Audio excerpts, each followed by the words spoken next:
நேற்று வரை நான் படித்திருந்தேன், வேலை இல்லை. தேடினேன், வேலை கிடைக்கவில்லை. என் பெற்றோர் என்னை கேட்டுக்கொண்டே இருந்தனர். ஏன்பா, எங்களால உன்னை படிக்கதான்பா வைக்க முடியும், வேலையுமா வாங்கி கொடுக்க முடியும். ஏன்பா, எப்பப்பா வேலைக்கு போவ? ஆனால் இன்றோ இந்த பயிற்சியால் இன்னும் சில நாட்களில் எனக்கும் ஒரு வேலை, விரும்பிய வேலை, அதுவும் விருப்பமான இடத்தில் வேலை. ஆம், இந்த பயிற்சி என் வாழ்வில் ஒளியேற்றிக் கொண்டிருக்கிறது. இது என் பெற்றோரின் சுமையை குறைக்கும். நான் இப்போது என் பெற்றோரிடம் சொல்லிக்கொண்டே இருக்கிறேன், அம்மா, அடுத்த திருவிழா என் சம்பளத்துல தான் கொண்டாடணும். அப்பா கிட்டயும் சொல்லிடுங்கம்மா, இனிமே ஒவ்வொரு திருவிழாவுக்கும் என் காசுல தான் உங்க எல்லாருக்கும் புது துணி, ஓகேவா?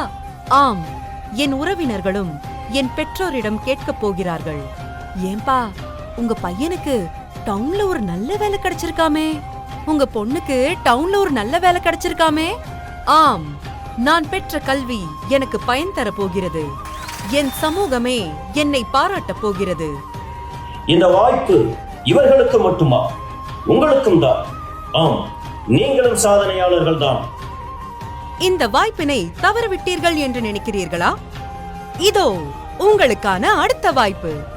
ஜனவரி 19ஆம் தேதி நாமக்கல் மாவட்டத்திலும், 20ஆம் தேதி திருச்சி மாவட்டத்திலும், 24ஆம் தேதி திருவண்ணாமலை மாவட்டத்திலும், 25ஆம் தேதி திருப்பத்தூர் மாவட்டத்திலும், 28ஆம் தேதி ராணிப்பேட்டை மாவட்டத்திலும், பிப்ரவரி 1ஆம் தேதி செங்கல்பட்டு மாவட்டத்திலும் நடைபெற உள்ளது.